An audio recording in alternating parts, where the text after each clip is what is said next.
Nonostante le denunce accumulate, nonostante sia reo confesso di fronte alla polizia che lo aveva acciuffato dopo un colpo, lo smilzo Andrea Penzo non smette di colpire a ripetizione le attività economiche della città. L'ultimo obiettivo sono state le spiagge, che stanno per riaprire la stagione turistica. Già nella notte tra domenica e lunedì, e poi la scorsa notte, Penzo ha cercato di rubare a tappeto nei chioschi tra i Bagni Perla e i Point Break, passando per il ristorante Minerva, la Sirenella, la pizzeria La Mela, la Baia del Sole, il Castello Bianco e chissà quanti altri. Nella maggior parte dei casi si è impossessato solo dei pochi spiccioli rimasti in cassa, ma più che altro per entrare ha spaccato lucchetti e divelto serramenti, causando ovunque danni per migliaia di euro. Al ristorante Minerva, per esempio, Penzo ha infranto le vetrate usando un badile che si trovava in zona e provocando circa 2 o 3 mila euro di spesa per la riparazione. Sulle finestre sono rimaste anche le impronte digitali del sospetto. Anche al Point Break i danni ammontano a circa 1000 euro, sebbene la cassa fosse vuota. Non si esclude che il malvivente sia stato ripreso dalle telecamere di qualche esercizio e il titolare dello stesso Minerva ha manifestato l'intenzione di installarle nei prossimi giorni. Comunque, i carabinieri della stazione di Sottomarina, ai quali sono giunte le ultime denunce per l'accaduto, non hanno dubbi riguardo l'identità del ladro, più volte recidivo, che dimostra spavalderia e assoluto menefreghismo al fatto di essere pedinato e riconosciuto, agendo con sostanziale impunità.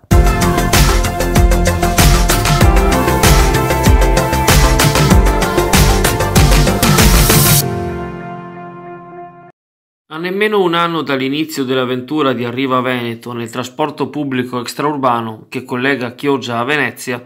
i sindacati confederali FILT CGIL, FIT CISL e UIL Trasporti hanno scritto all'ingegner Paolo Gabbi, che ha seguito le fasi di affidamento dalla parte della città metropolitana, per manifestare tutta la propria contrarietà al ventilato subappalto di alcune corse da Arriva Veneto all'azienda padovana Fratelli Rigato.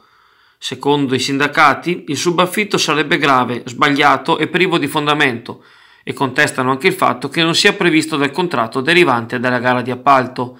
circostanza quest'ultima smentita da Fabio Cristiano, direttore di Arriva Veneto, il quale sostiene che il contratto di servizio contempli il subappalto entro un certo limite chilometrico. Oggetto dell'esternalizzazione sarebbero alcune corse del mattino della linea 87, quella che conduce gli operai alle varie stazioni del petrolchimico di Marghera. La cosa, afferma Cristiano, avverrebbe senza riduzione di personale e per una semplice riorganizzazione gestionale, ma CGIL, CISL e UIL vogliono vederci chiaro e sono pronte ad avviare azioni di lotta nel caso non ricevessero udienza urgente dall'ente di governo del trasporto pubblico locale.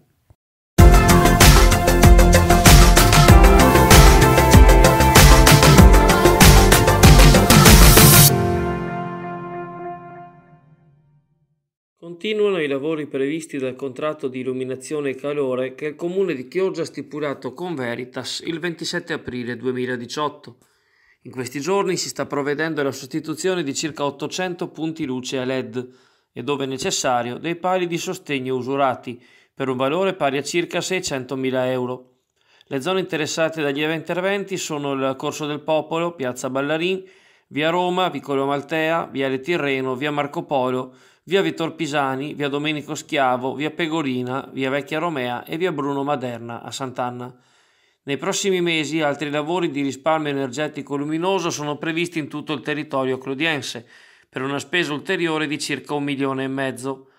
Per quanto riguarda gli impianti termici, stanno per essere completati i lavori all'asilo Nido 03, alla scuola dell'infanzia Padoan, alla scuola primaria Gregorutti, alla scuola secondaria di primo grado dei Conti e agli uffici comunali in Calle Nordio Marangoni, per un valore realizzato di circa 460.000 euro. Altri interventi, come ad esempio l'installazione di pannelli solari per la produzione di acqua calda sanitaria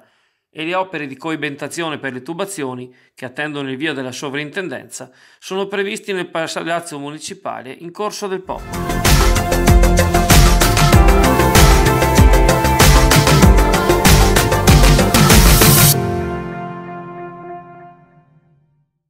Lunedì 1 aprile e fino al 10 maggio il Comune ha previsto lavori di asfaltatura che coinvolgeranno Viale Mediterraneo, Viale Tirreno e Via San Felice a Sottomarina.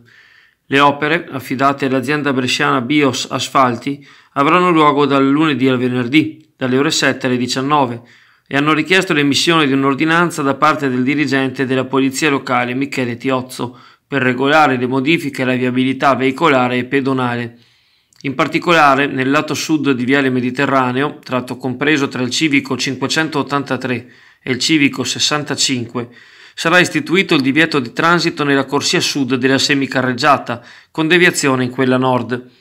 Inoltre, il divieto di sosta con rimozione del mezzo e la soppressione degli stalli esistenti, nonché il divieto di transito pedonale sul marciapiede, con deviazione sul lato opposto. Il senso unico alternato di circolazione nelle strade laterali sarà affidato ai movieri. Per quanto riguarda via San Felice, nel tratto compreso tra la fine del lungomare e la diga foranea, sarà istituito il divieto di sosta con rimozione e il senso unico alternato per la circolazione veicolare, comprensivo di limiti prima a 30 e poi a 20 km/h, con divieto di sorpasso. In viale Tirreno infine, nel tratto sito alla parte est, ovvero a 30 metri dal lungomare davanti la cabina Enel, previsti il divieto di transito pedonale in un lato con deviazione su quello opposto e il senso unico alternato per la circolazione veicolare, con analoghi limiti di velocità, prima a 30 e poi a 20 km/h, comprensivi di divieto di sorpasso.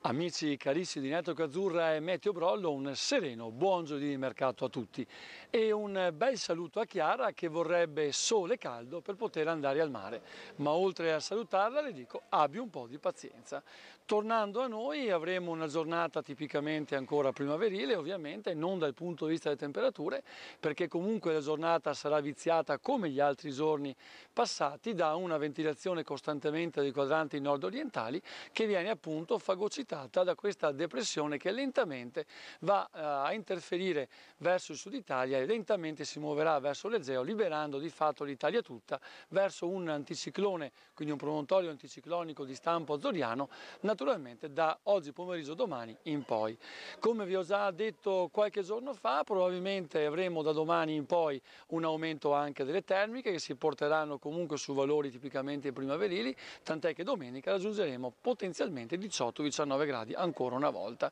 pur senza però l'affanno dell'ultimo weekend. Quindi tutto sommato tempo stabile e soleggiato, a parte ieri qualche velatura in transito dovuta appunto al movimento ciclonico dell'asse perturbato al sud, ma che oggi non dovremo vederne traccia ovviamente, e poi lentamente miglioramento fin verso appunto i primi giorni di aprile. Poi i modelli fisico-matematici cominciano a evidenziare tra il 2 e il 4 di aprile un netto cambiamento di fronte che dovrebbe finalmente riportare alcune piogge più democratiche su tutto il nord Italia per colmare la sete naturalmente idrica che tutto il territorio italiano sta soffrendo da qualche periodo. Con questo vi saluto e ci sentiamo domani.